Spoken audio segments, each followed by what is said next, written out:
Ducks were favored by 3 in this thing. They're trailing 6-3 here. Russell Wilson, this should be good.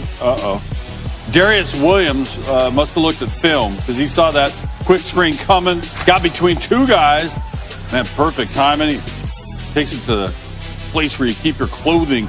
During the 2020 season, there were 784 screen passes targeting wide receivers and no picks. And then that happens in the playoffs, 13-3. Cam Akers, he's a good one. 28 carries, $131, that touchdown. It's 20-10, 7 minutes to go. Fourth quarter, Rams up by 10 still. DJ Reed Jr. back there to field it for Seattle. Samson Ibukam coming up with it, knocks it away, punches it away, and the Rams get the ball.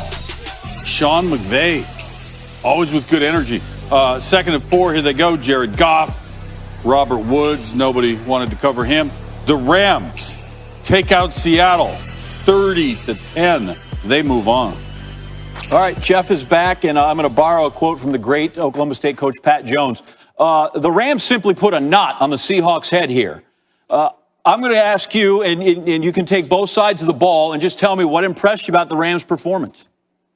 Physicality. Oh, my word. Like, you know it hurts Kenny's feels because they put the smack down on the Seattle Seahawks on both sides of the ball. And let's start with Akers on the offensive side of the ball, right? You were worried about what quarterback? We ain't worried about quarterbacks, baby. We're about hitting you in the mouth. 3rd and 1, he knows he's got the first down. He's not stopping driving those legs. Look at this. Offensive lineman adding on. This is setting the tone for the game right there. Look at that face, man. He is all about the business. And what does that do? Little inside zone in the red zone. Presses it front side, cuts it back. Now let's look over the D-line. Look at Aaron Donald. Good heavens. Just has Ayupati on his back. Drives him back, gets a nice little coverage sack there. And then again, Floyd, you're not going to fake him out. Look at the discipline by Floyd on the side, making sure Wilson doesn't break contain, can't get out and make that deep shot. But they outperform them in a physical manner on both sides of the ball. This was an old school game. Usually Pete Carroll's squads come away with the wins. Not today. Sean McVay had his team ready to go, and I'm telling you, they put a smack down on them. All right, Kenny got his. Now you got to sit and take yours. Hang on. I'm going to read the Colts Bills, and we'll get back to you on this one, all right? Sounds good. Here we go. Bills, Colts. This was the first playoff game of the season, the postseason. And Bills fans actually in attendance for the first time all year. Limited number of guys, but enough to make noise. We got some mafia there. Josh Allen, under some pressure. Listen, this dude, no problem. Big boy can take care of himself, but eventually get him down. That's not good right here in the fourth quarter in a 27-24 ball game. You lose 23 yards, you got to punt it away. Colts get it back 50 seconds, 4th and 10.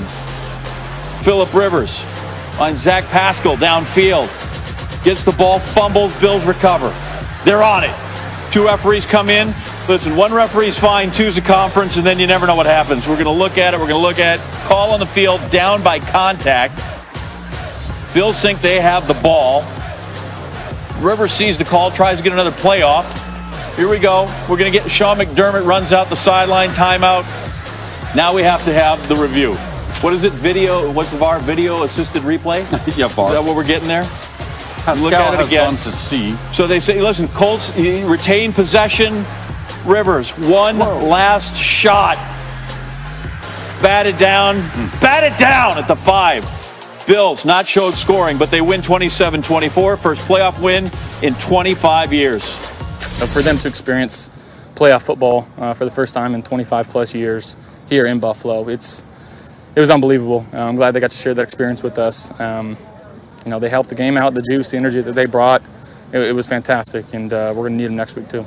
I was already excited during before the game just to see people in the stands because it's been so long. And it's been, we've been in the game for so long and it's been so quiet that you kind of got used to it being quiet. But pregame, you got a little bit of a crowd noise, and then when the game started, it kind of gave you a little bit of extra juice to get out there and get active. 6,700, they came, they showed out, and they represented for the full capacity. I'm telling you, they represented for full capacity today.